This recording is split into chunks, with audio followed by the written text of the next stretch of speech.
All right, boys, girls, children of all ages, thanks for joining me once again for another Bible drill.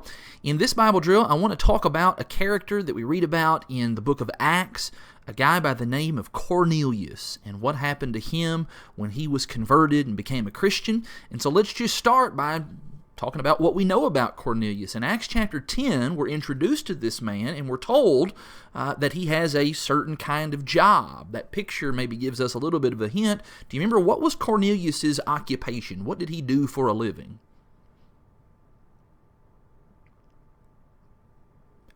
All right, if you said soldier, that's obviously right on track. He's specifically called a centurion, which is just another word for a captain of an army. He's a pretty high-ranking official. He's an important person in the army of the Italian cohort. Now, we're told several other things about Cornelius. We're told about the kind of man that he was, and in particular, the Bible uses a number of different words and expressions to describe the kind of character that Cornelius had. So let's just go through this list, and you tell me if any of these are correct or not correct. So, for example, is Cornelius referred to as a devout man? Yes, he is. Does the Bible say that Cornelius feared God?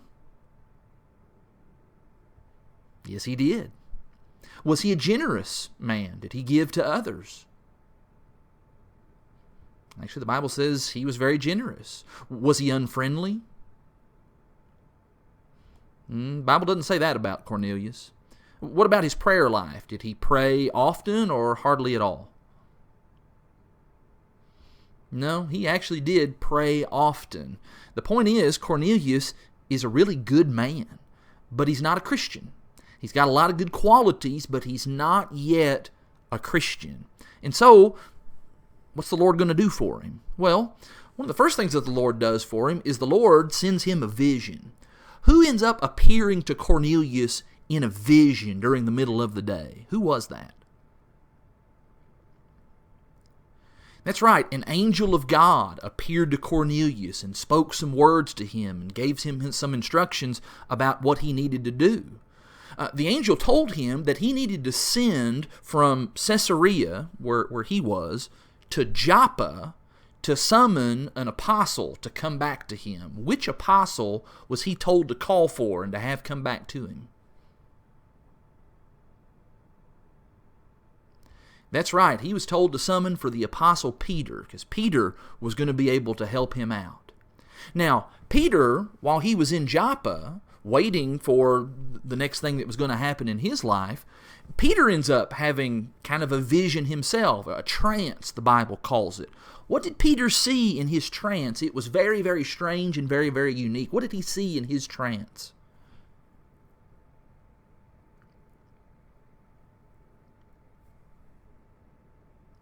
Yeah, Peter saw this giant sheet being let down from the sky, and inside of it were all kinds of animals. In fact, there were lots of animals in it that a Jew would have considered to be unclean animals. And the point of that vision was to let Peter know that the gospel that he and the other apostles were preaching, that it wasn't just for Jews. Actually, that gospel is going to be for Jews and Gentiles and people of every kind. And that's going to help Peter because Cornelius is a Gentile.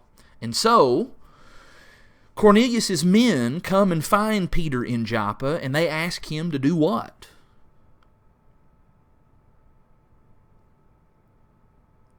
Yeah, they ask him to come back to Caesarea so that Cornelius can be taught. That was what the angel had instructed Cornelius to do, and so they've now went and found Peter, and Peter's going to come back to Caesarea to do that teaching.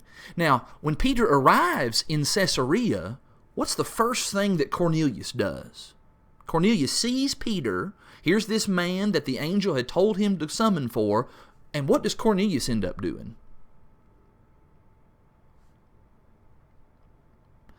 Right, Cornelius bows down to Peter, and he's ready to start worshiping Peter because he thinks that Peter has some amazing power and that he's worthy of worship. Thankfully, Peter tells him, you need to stand up, friend. I'm just a man. Don't worship me. I'm just a human being. God's the one who deserves worship. You stand up and let's just talk together. Now, when Peter came into the house, what did Peter find? When he came in and he's getting ready to do this teaching and this preaching to tell the people that were gathered there about Christ and about the gospel, what does Peter find? Does he find just a house with Cornelius in it? Or does he find a house with a whole bunch of people in it?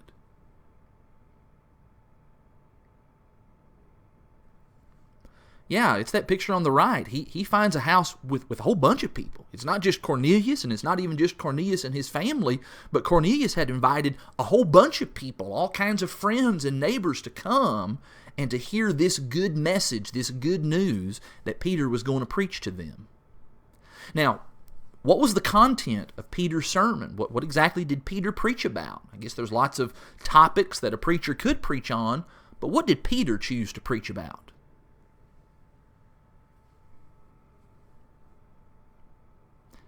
That's right.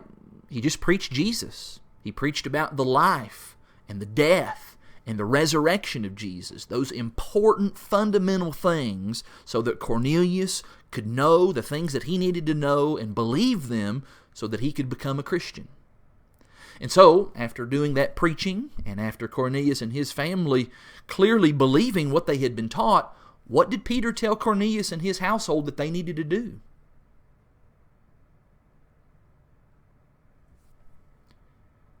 That's right, that they needed to be baptized for the forgiveness of their sins. Who can withhold water from these people being baptized? And so they were baptized, and they became Christians. They are the first Gentile converts, so to speak, where the gospel was taken to them specifically so that they could be taught and that family could become Christians. And that then opened the door for all Gentiles to receive the gospel. Now, when news of this got back to Jerusalem, and the Christians who were in Jerusalem heard about this, what was their reaction?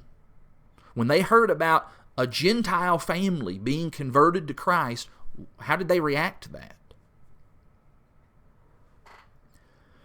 That's right, they were happy. They were joyful. They glorified God. That was good news, and they were excited because it meant that all people could now become Christians and have the opportunity to be saved just like them.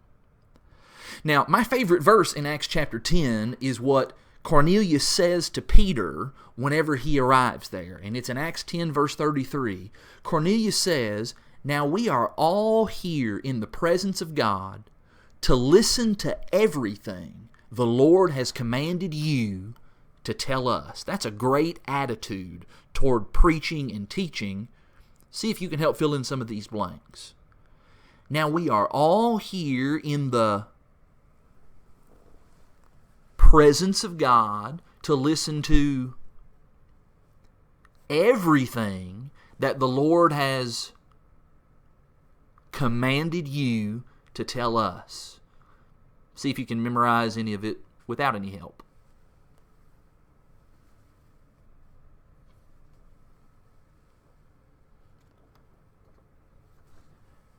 Acts 10 verse 33, "Now we are all here in the presence of God to listen to everything that the Lord has commanded you to tell us." That's a great story, and that's a great example of what it takes in order to become a Christian. And I appreciate you listening along, and I look forward to talking about some more Bible things next time. See ya.